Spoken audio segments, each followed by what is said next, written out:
할렐루야. 옆 사람과 인사하시겠습니다. 예수 안에서 사랑합니다.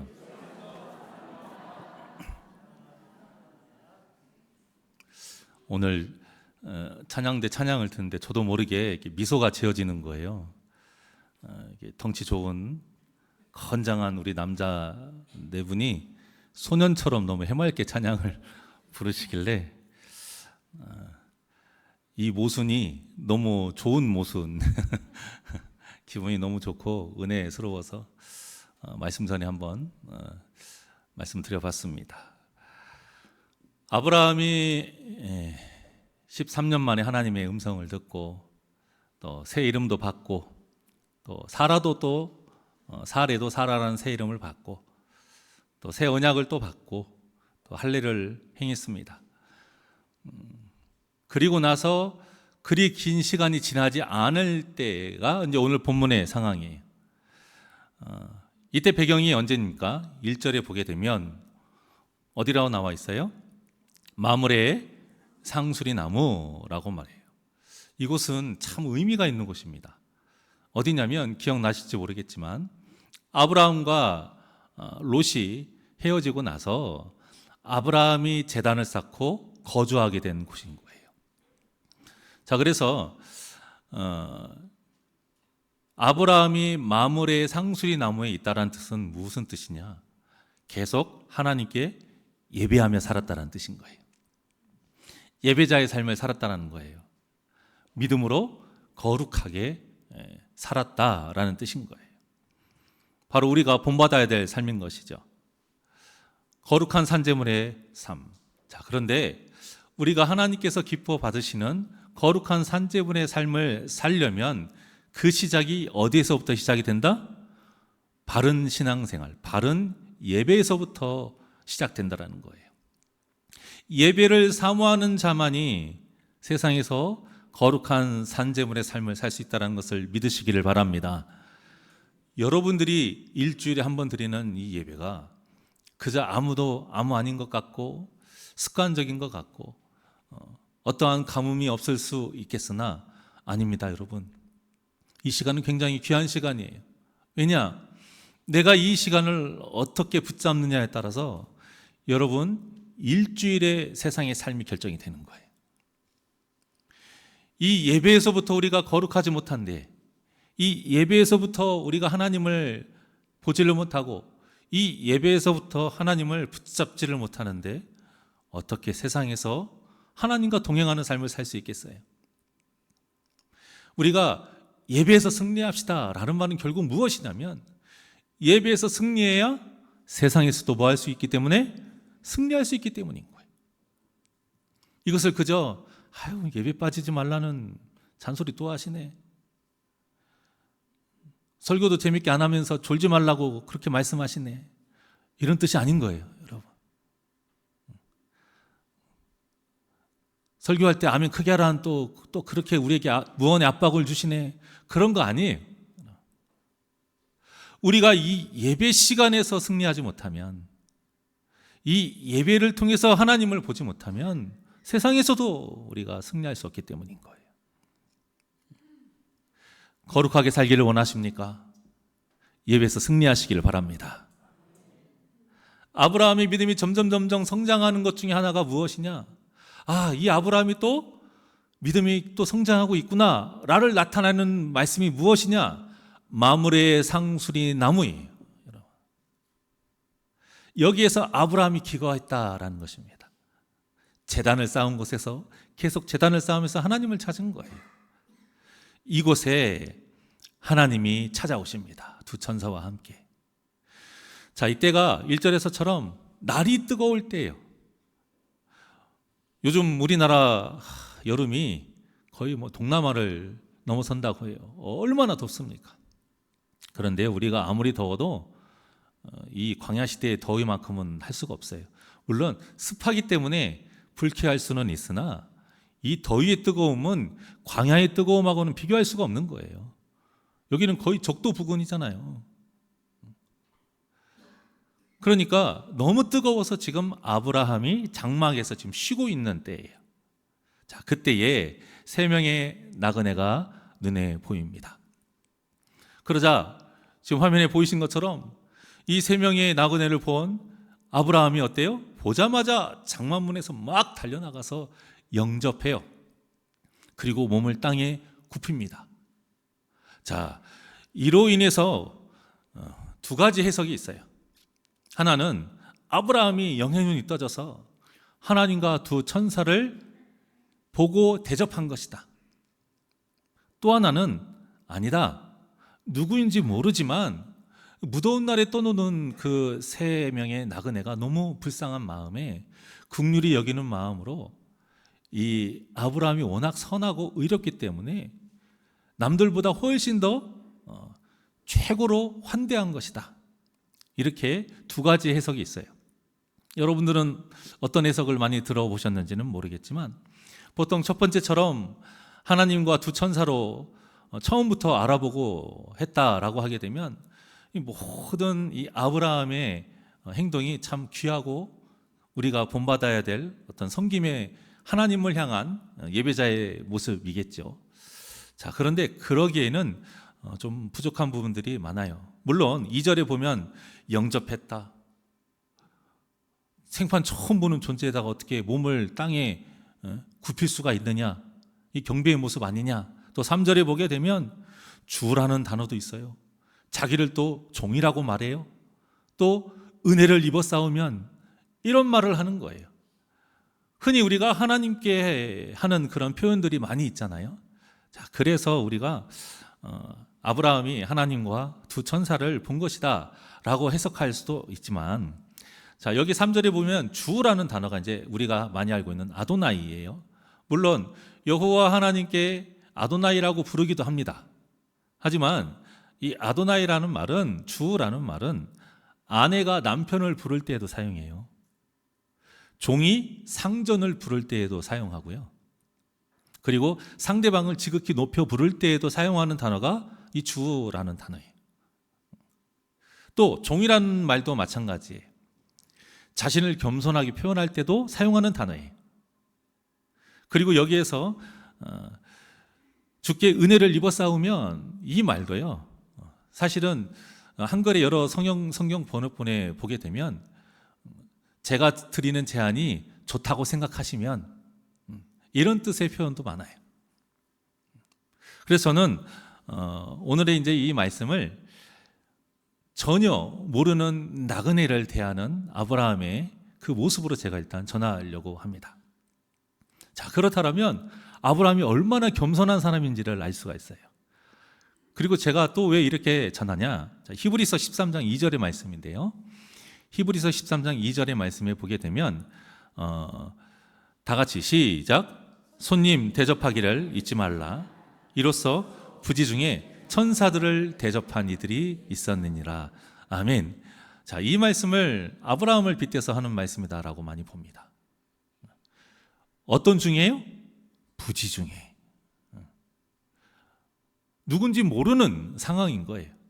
누군지 모르지만 그 사람을 극진히 대접한 거예요. 근데 대접하고 봤더니 누구였더라? 천사였더라. 이건 거예요. 자, 오늘 본문도 마찬가지입니다.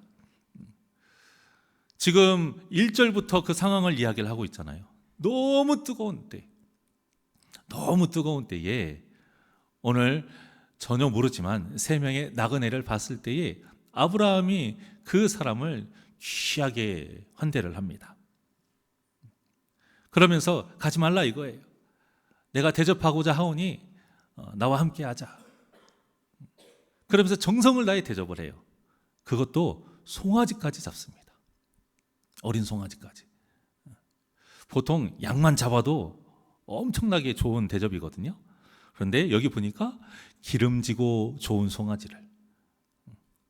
종에게는 빨리 곡식을 빻아서 빵을 만들고, 그리고 아브라함은 또 가축대에 가서 기름지고 좋은 송아지를 골라가지고 잡아서 직접 자기가 잡은 거예요. 하인에게 줘요. 그리고 급히 요리한지라. 자, 이 모든 일이요, 틈이 없어요. 계속 빨리빨리 이루어진 거예요. 그만큼 아브라함이 이 세 나그네를 굉장히 귀하게 극진하게 대접을 한 겁니다. 이것은 우리가 또 닮아가야 될 모습이고요. 이거는 그냥 사람이 착하니까 아니요. 이것도 믿음이에요. 이것도 하나님이 원하시는 뜻인 거예요. 자, 마태복음 7장 12절의 말씀을 보겠습니다. 시작. 그러므로 무엇이든지 남에게 대접을 받고자 하는 대로 너희도 남을 대접하라. 이것이 율법이요 선지자니라. 아멘.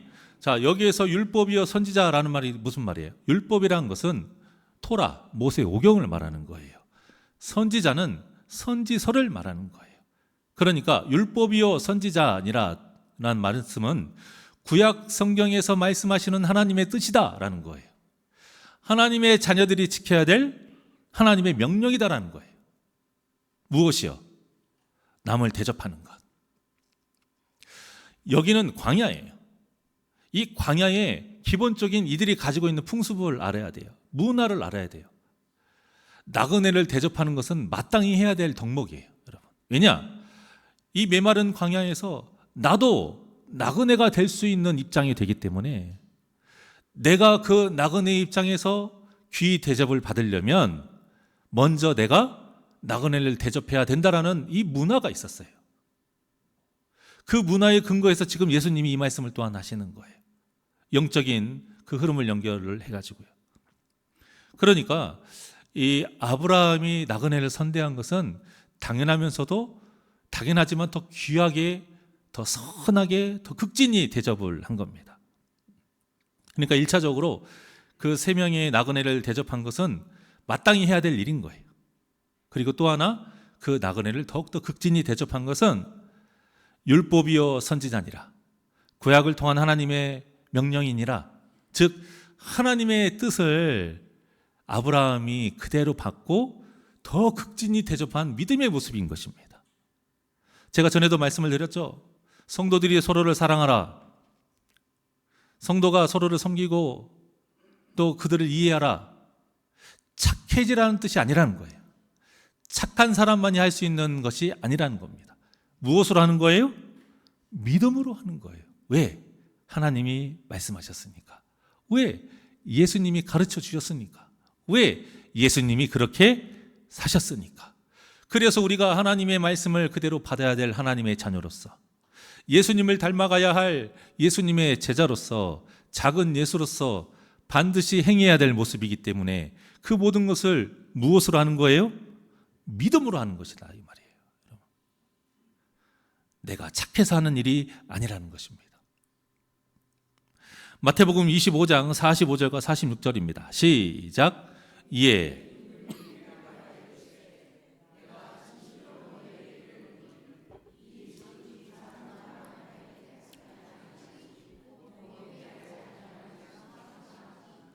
그들은 영벌에, 의인들은 영색에 들어가리라 하시니라. 아멘.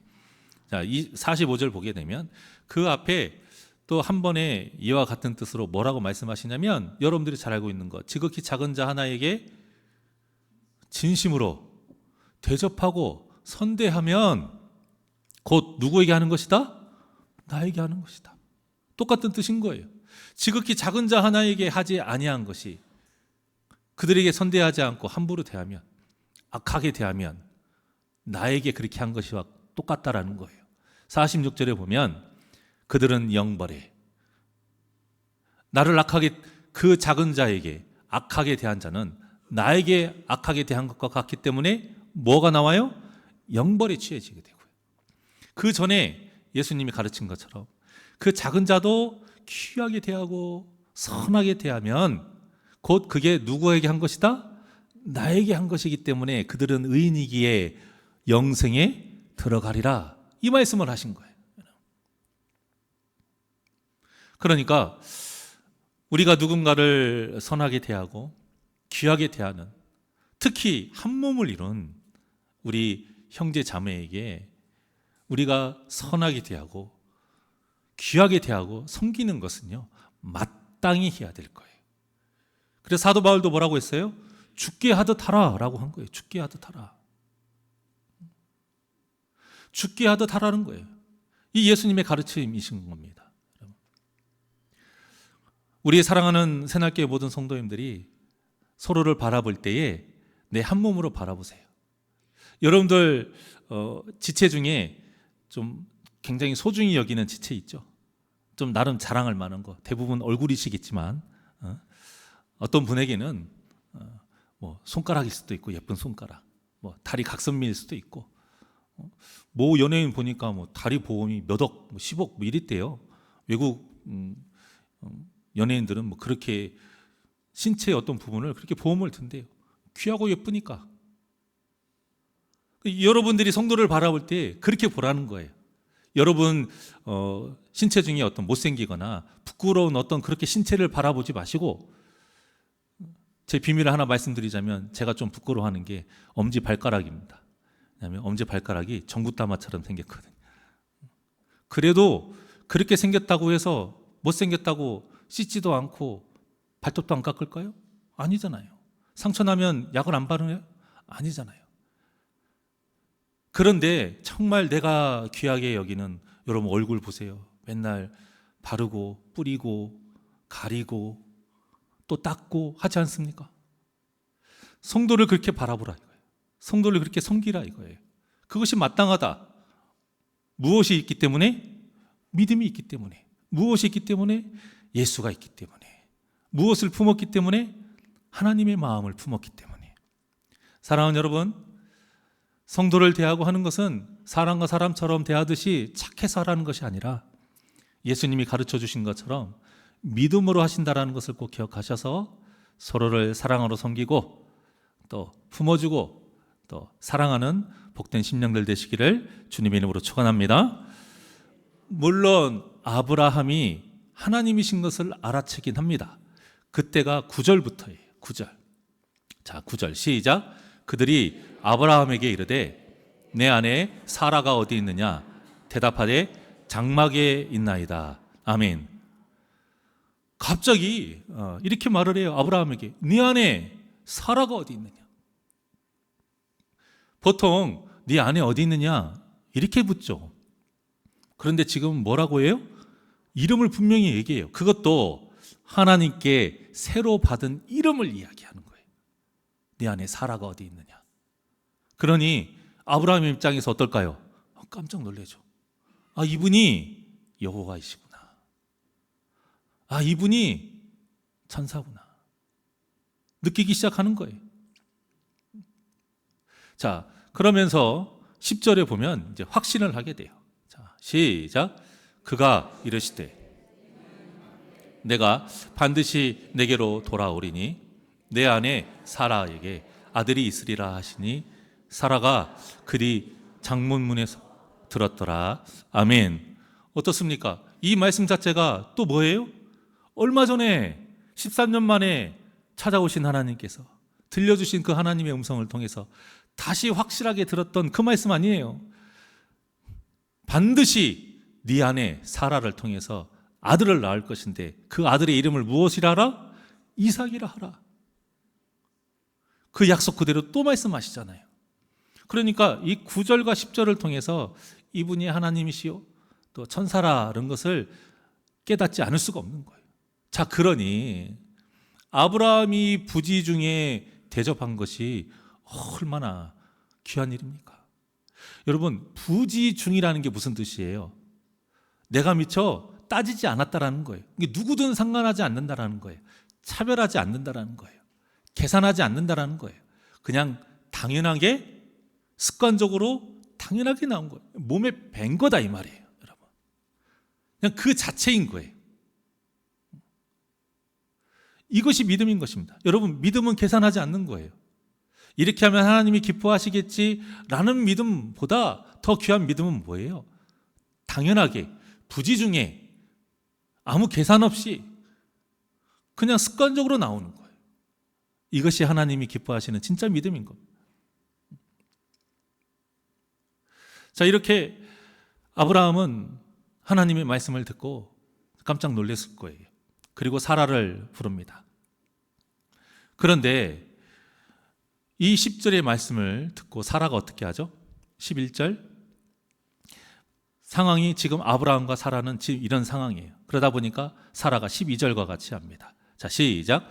사라가 속으로 웃고 이르되 내가 노쇠하였고 내 주인도 늙었으니 내게 무슨 즐거움이 있으리요. 자, 이 사라가 속으로 웃고 이렇게 말을 했어요. 누구와 지금 똑같았어요? 예전에 누구와? 아브라함과 똑같았어요.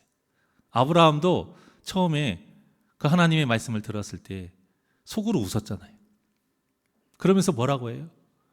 이스마엘에게나 하나님 앞에 바로 서기를 원합니다. 이렇게 말을 하잖아요. 근데 똑같이 사라도 그러합니다. 아브라함에게 배워서가 아니라 믿음이 약할 때의 모습이 다 똑같다라는 뜻인 거예요. 여러분. 우리도 믿음이 약하면 아브라함이나 이 사라와 같이 하나님의 말씀을 속으로 뭐예요? 비웃어요. 이것은 속으로 웃었다라는 것은 비웃었다라는 거예요. 비웃었다라는 것은 믿지 않았다라는 거예요. 믿지 않았다라는 건 하나님의 말씀이 진짜처럼 받아들이지 않는 거예요. 즉 하나님의 전능하심을 온전히 믿지 않는다라는 것입니다. 그러니까 결국 믿음이 약하다라는 것은 무엇과 맞닿은 어떤 같은 뜻인 거예요? 하나님의 전능하심을 믿지 않는다. 하나님은 분명히 능치 못할 일이 없다고 말씀하시고 전능하다라고 말씀하시는데 우리가 그 하나님의 말씀을 부분으로만 믿는 거예요. 요만큼만 믿는 거예요. 그런데 하나님이 원하시는 믿음은 어떤 믿음이에요? 100%의 믿음인 거예요. 그러니까 우리가 예수님을 구주로 영접하고 이 믿어지는 은혜 하나만으로 사는 것이 아닌 거예요, 여러분. 거기서 끝나는 것이 아닙니다. 거기에서부터 시작이 되는 거죠. 할례에서부터 시작이 되는 거예요. 세례를 받음으로써 새롭게 시작이 되는 거예요. 아브라함을 받음으로 해서 새롭게 시작이 되는 거예요. 사라라는 이름을 통해서 새롭게 시작이 되는 거예요. 그리스도라는 새 이름, 새 사람의 옷을 입어서 우리가 다시 새롭게 시작하는 것입니다, 여러분. 저는 예수님 믿으니까요. 예수님 우편에 섰던 그 강도와 같이 이제 네가 나와 함께 하리라. 저는 그렇게 되니까요. 아닌 것입니다, 여러분. 그러면 무슨 예배가 필요할 것이며, 그러면 무슨 성경 공부가 필요할 것이며, 그러면 무슨 헌신의 의미가 있겠습니까? 우리는 이제 시작하고 지금 과정인 거예요. 어떤 과정? 예수님을 닮아가는 과정. 그럼 도대체 예수님을 닮아간다는 게 무슨 뜻이냐? 예수님은 하나님을 온전히 믿으신 분이고 온전히 믿음의 모습을 보이신 분이에요. 그랬기 때문에 예수님이 십자가상에서 뭐라고 말씀하시면서 돌아가신 거예요? 다 이루었다. 다 이루었다. 하나님을 온전히 믿고 하나님의 전능하심을 믿은 자만이 할 수 있는 말이에요. 다 이루었다. 우리 입장에서는 무엇일까요? 하나님을 온전히 믿은 그 믿음을 지금 요구하고 계시는 거예요. 그래서 오늘 본문의 말씀의 주제는 바로 14절입니다. 14절 시작.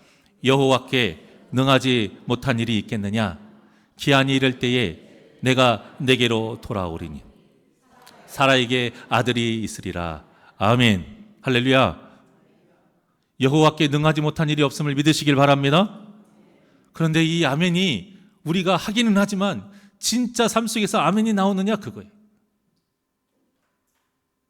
마음에 울적함이 있어요. 교회 가기 싫어요.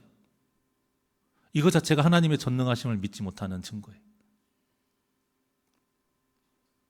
할렐루야. 오늘 말씀 너무 은혜롭고 나를 향한 말씀이에요. 깨달으란 말씀이에요. 그런데 나오다가 실수로 누군가가 나를 부딪혔어.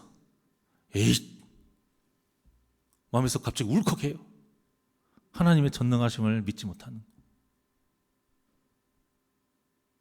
살다가 믿음 안에서 내가 한 주간 또 거룩한 산재물로 살아야지 하는데 경제적인 문제, 또 가족과의 문제, 또 어떤 자녀와의 문제, 여러 가지 어떤 문제 때문에 너무 괴로워서 의기소침해지고 내가 하나님을 향해서 거룩하게 살겠노라 했던 그 다짐이 다시 흐물흐물해지는 것, 이 자체가 하나님의 전능하심을 믿지 못하는 증거인 거예요. 우리가 이 믿음에 대해서 정확하게 의미를 좀 바로 알아야 될 필요가 있습니다. 사람에게 하는 그 믿음과 하나님을 향한 믿음은 달라요. 우리가 흔히 믿는다 세상에서 말하는 믿음 있잖아요. 그 믿음이 뭐한 것 같습니까? 사실은 그 믿음은 기대와 바람인 거예요. 자, 내가 누군가를 믿어요. 그러면 내가 믿는 만큼 그 사람이 나한테 잘해주겠지, 이해해주겠지, 믿어주겠지. 이게 뭐예요? 기대감인 거예요. 그러니까 그 기대감에 못 미치니까 뭐 하는 거예요? 실망하게 되고요. 나중에서 뭐라고 해요? 속았다라고 말해요. 사람은 그럴 수밖에 없는 거예요, 세상은. 왜? 능력이 전능하지 않기 때문인 거예요. 나보다도 못한 사람일 수도 있고요. 나보다 나은 사람이라 할지라도 그 능력은 한계가 있어요, 여러분. 지도자를 믿어서 뽑아놨어요. 그런데 항상 우리에게 우리 기대만큼 해줍니까? 안 해주잖아요. 후회하잖아요. 내가 괜히 뽑았어. 속았어. 그러니까 세상에서 말하는 믿음은 성경에서 말하는 믿음이 아닌 거예요. 믿음이란 세상에서 말하는 믿음, 사람을 향한 믿음은 무엇이냐? 결국 내가 가지는 기대고 내가 바라는 소망일 뿐인 거예요. 그런데 성경에서 말하는 믿음, 하나님께서 우리에게 요구하시는 믿음은 무엇이냐면 나는 100이야. 100이라는 거예요. 100%라는 거예요. 그런데 너는 나의 100%를 얼마큼 믿느냐 이거예요. 하나님은 100%신데 우리가 그 하나님을 믿지 못하니까 아니 하나님 100%는 아닌 것 같아요. 99? 90%? 결국 믿음이 성장한다는 건 무엇일까? 하나님의 전능하심을 얼마냐 믿느냐 이거예요. 하나님의 전능하심은 진짜 100%를 말하는 것인데 100% 그대로를 믿느냐 그거예요. 그 100% 그대로를 믿는 자가 바로 성령 충만한 자인 거예요. 성령을 받음으로 인해서 우리가 바뀌는 것은 모양이 바뀌지 않아요. 성령을 받음으로 인해서 여러분 갑자기 지혜로워지고 갑자기 빛이 나고 얼굴이 예뻐지고 뭔가 거룩해지고 뭐가 좋아지고 눈으로 보이는 게 있습니까? 하나도 없습니다. 그런데 성령을 받으면 눈에 보이지 않지만 변화가 된단 말이에요. 뭐가 변화가 돼요? 그 오순절 성령의 역사를 경험한 제자들을 보면 돼요. 그 제자들이 성령을 받고 나서부터 확실하게 바뀐 게 무엇이에요? 예수를 떠나지 않아요. 예수를 버리지 않아요. 그들이 성령 받기 전에는 예수님과 몸 부딪히며 살았어요. 예수님이 눈에 보였어요. 예수님의 가르침을 직접 들었어요. 예수님의 기적을 직접 봤어요. 그런데 예수님이 잡혀가니까 뭐 했어요? 다 도망갔어요. 그런데 성령을 받은 후부터는 이미 예수님이 이 땅에서 안 계시고 보이지도 않아요. 더 이상 예수님의 음성을 듣지도 못해요. 예수님의 기적을 보지도 못해요. 오히려 예수님 곁에 있을 때보다 더 괴로운 생활을 살아요. 쫓겨가, 돌맞아. 심지어 사도 바울 같은 경우는 죽은 줄 알고 버림받았다니까요. 그리고 잡혀서 예수님처럼 또 십자가에 박히는 사람도 있고 억울하게 죽임당하는 건 당연하고 예수님과 함께 했을 때보다 더 힘든 삶을 살아요. 그럼에도 불구하고 그들이 뭐 하지 않아요? 예수님을 떠나지 않아요. 예수님을 부인하지 않아요. 이게 성령 충만한 사람, 성령을 받은 사람이 바뀌는 가장 큰 변화인 거예요. 왜 그럴까요? 하나님의 그 전능하심에 대한 믿음의 퍼센테이지가 올라가는 겁니다, 여러분. 성령 충만하다는 것은 하나님의 전능하심을 100% 믿는다는 것과도 같은 뜻일 수 있는 거예요. 그러니까 성령 충만하기에 하나님의 전능하심을 믿기에 두려운 게 있어요, 없어요? 없는 거예요. 하나님의 전능하심을 믿는다는 것은 여러분 내 뜻대로 해주시는 것이 아닌 거예요. 하나님의 전능하심을 믿기에 하나님의 뜻대로 다 이루어지다예요. 다 이루어짐을 믿고 따르는 거예요. 그러니까 톱으로 켜지고 찢어지고 십자가에 못 박혀지고 억울하게 세상에서 루저 같은 삶을 살고 죽임을 당한다 할지라도 그들이 기뻐하며 경배하며 죽게 될 수 있는 건 무엇이에요? 하나님의 전능하심을 100% 믿었기 때문인 거예요. 사랑하는 여러분, 그래서 오늘 말씀의 제목을 믿음의 한계를 두지 말자라고 한 겁니다. 우리가 믿음의 한계를 둬요. 믿음의 한계를 둔다는 건 뭐예요? 하나님의 전능하심을 우리가 믿지 않는 거예요. 믿음의 한계를 두지 않아야 하나님의 전능하심을 온전히 믿을 수 있고, 하나님의 전능하심을 온전히 믿을 수 있기 때문에 비록 내 뜻대로 세상을 살지 못해도, 비록 내 뜻대로 삶이 이루어지지 못한다 할지라도, 비록 내가 원하는 대로 내 병이 치료가 되지 않는다 할지라도 기쁨으로 삶을 살아갈 수 있는 것이고, 기쁨으로 예배할 수 있는 것이고, 그것을 핑계로 교회를 떠나지 않을 수 있는 것이고, 그것을 핑계로 예배를 안 드리지 않고 더 하나님을 붙잡고 나아갈 수 있는 것입니다. 이 귀한 믿음이 저와 여러분의 믿음이 되시기를 주님의 이름으로 축원합니다. 내 뜻대로 되지 않는다고 하나님을 원망해요? 하나님의 전능하심을 믿지 않는 거예요. 정말 하나님의 전능하심을 믿는다라면 하나님의 선하심도 믿는 거예요. 그게 뭐예요? 하나님의 때를 믿는 거예요. 오늘 본문의 14절 보십시오. 여호와께, 다시 한번 시작. 여호와께 능하지 못한 일이 있겠느냐? 기한이 이를 때 내가 내게로 돌아오리니 사라에게 아들이 있으리라. 자, 그 전에 12절 보십시오.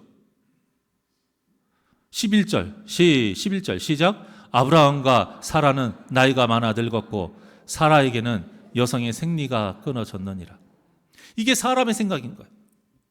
아브라함의 생각이었고 사라의 생각이었고 오늘날 우리의 생각인 것입니다.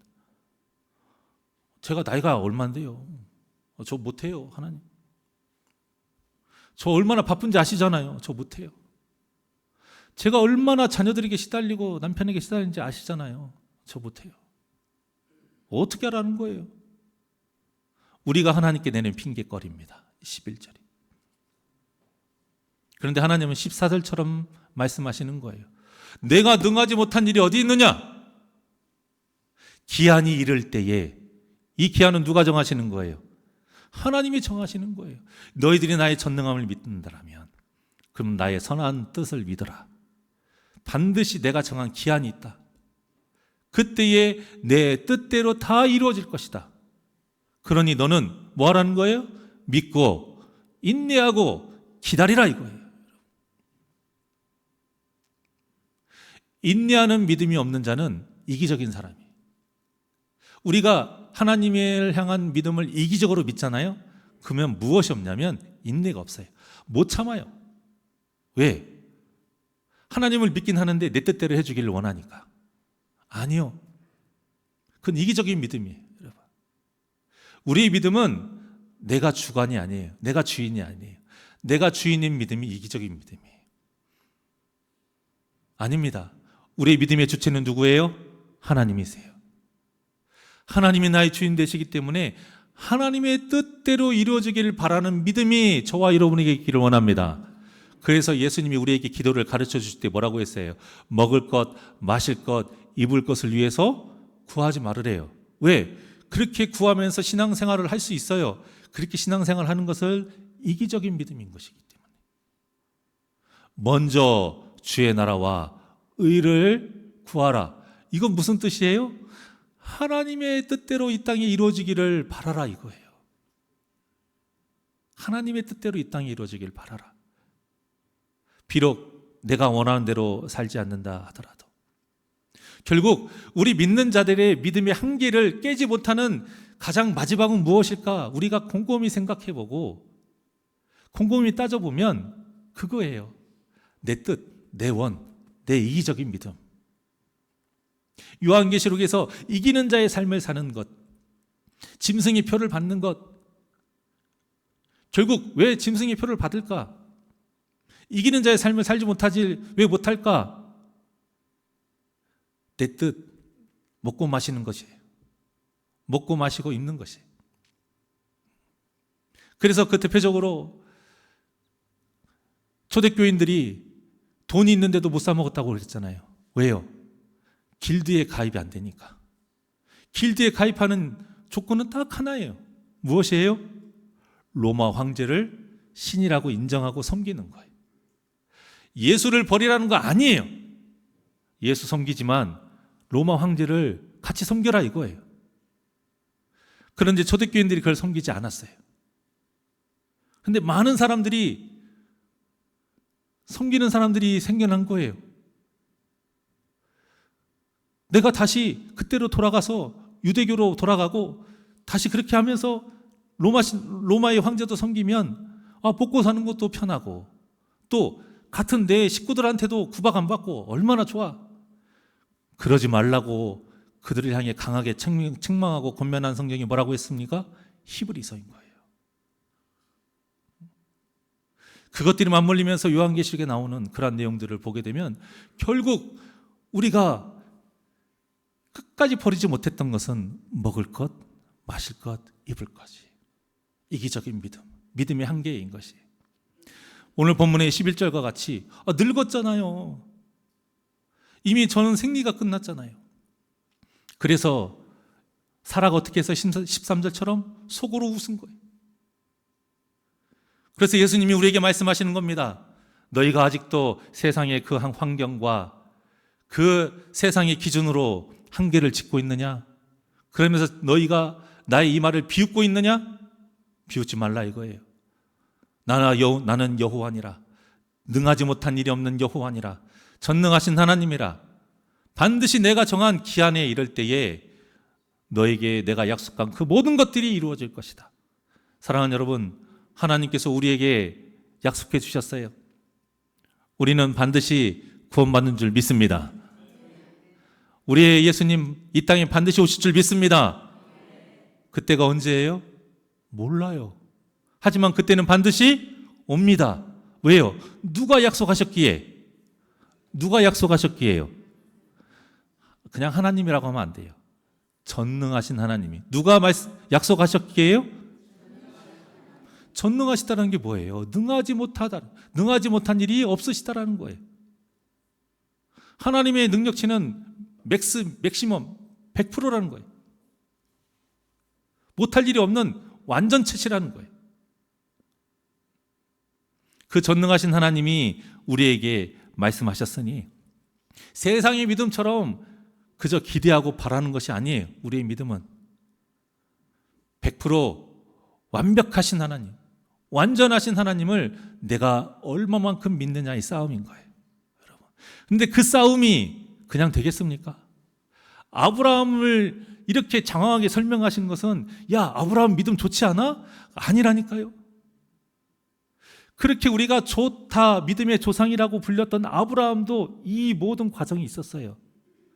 이 믿음의 몸부림치는 싸움의 과정. 그런데 그것도 아브라함이 잘나서도 아니야. 다 뭐예요? 하나님이 끌어주시고 기다려주고 입혀주시고 먹여주시고 때로는 이제 너무 화가 나시니까 말씀을 딱 끊어버리시고 13년 만에 다시 나타나시고 얼마나 하나님이 우리를 위해서 열심히 일하시는지 몰라요. 나의 다 된 것은 다 하나님의 은혜인 줄 믿으시길 바랍니다. 이게 무슨 뜻이에요? 내가 잘난 것 하나도 없다라는 거예요. 겸손하시라는 것입니다. 내가 목사인 것도, 내가 장로인 것도, 내가 권사인 것도, 내가 안수집사이고 성도인 거, 집사인 거, 이 모든 것이 다 하나님의 은혜인 거예요. 내가 하나님을 향해 여러분들이 아무리 노력하고 아무리 바치고 아무리 헌신한 것 아까워하지 마십시오. 하나님께 하나님 내가 한 것이 이만큼인데 나한테 어떻게 이럴 수가 있어요? 이렇게 하나님께 따지지 마십시오. 우리는 그래서는 안 돼요. 아무리 하나님께 무엇인가를 만일 해도 하나님이 우리에게 주신 은혜에 비하면 우리는 절대 그 은혜에 도달할 수가 없어요. 사랑하는 여러분, 우리의 중심을 보시는 하나님을 꼭 기억하셔서 기대와 믿음을 혼동하지 마시고 하나님을 향한 그 믿음 한계 또한도 두지 마시고 하나님의 전능하심을 온전히 믿는 성령 충만한 사람이 되시기를 주님의 이름으로 축원합니다. 그렇게 하나님의 완전하심을 믿고 나를 이렇게까지 끌어주신 하나님의 열심을 믿고 더 믿음으로 이제는 여러분 예배에서부터 시작하십시오. 예배 생활부터 시작하세요. 한 번으로 끝나지 마시고 한 번으로 만족하지 마시고 오후 예배, 수요 예배, 금요 성령 집회, 또 새벽 기도회 여러분들이 할 수 있는 최선을 다해서 예배에서 여러분 거기서부터 시작을 하십시오. 거기서부터 시작을 해야 여러분들의 믿음이 더욱더 견고해지고 여러분들이 깨지 못했던 그 믿음의 한계가 깨어질 줄 믿으시길 바랍니다. 그러므로 그 하나님을 끝까지 붙잡아 승리하시는 이기는 자의 삶을 사시는 복된 심령들 되시기를 주님의 이름으로 간절히 축원합니다. 나의 영혼이 하나님께 찬양드립니다. 이 믿음으로 오직 주만이 나의 산성이십니다. 나의 능력이시고 나의 힘이 되신 여호와를 찬양하시길 바랍니다.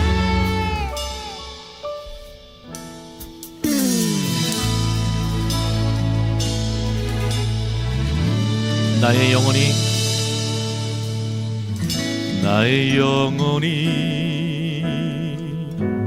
잠잠히 하나님만 바라며 나의 구원이 그에게서 나는 도다. 나의 영혼아 잠잠하십시오.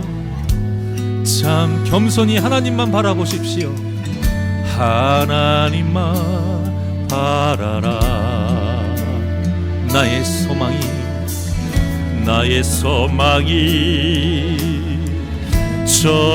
저에게서 나는 너다. 오직 주만이 나의 반석, 나의 구원이시니 오직 주만이 나의 산성, 내가 여동치 아니하리. 나의 영혼이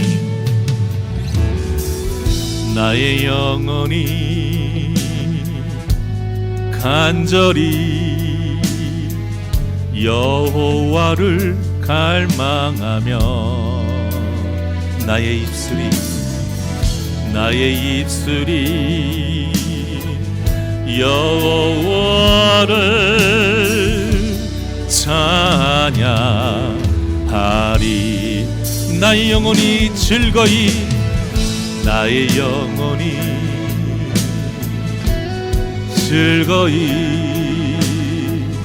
여호와를 따르리니 나의 평생에 여호와를 송축하리. 오직 주만이 나의 반석, 나의 구원이시니 오직 주만이 나의 산성, 내가 여동치 아니하리. 오직 주만이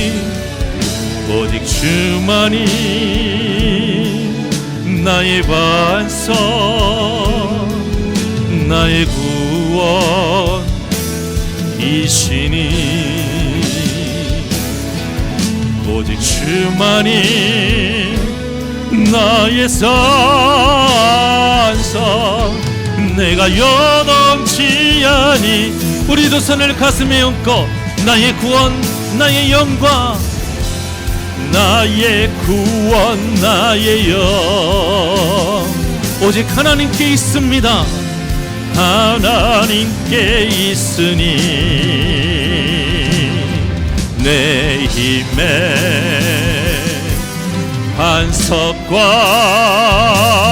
반석과 피난처 되시네. 우리 두 손 높이 들고 고백합니다. 오직 주만이 나의 반석 나의 구원이시니 오직 주만이 나의 선서 내가 여덕지 아니하니 오직 주만이 나의 반석 나의 구원이시니 오직 주만이 나의 선서 내가 여덕지 아니하리.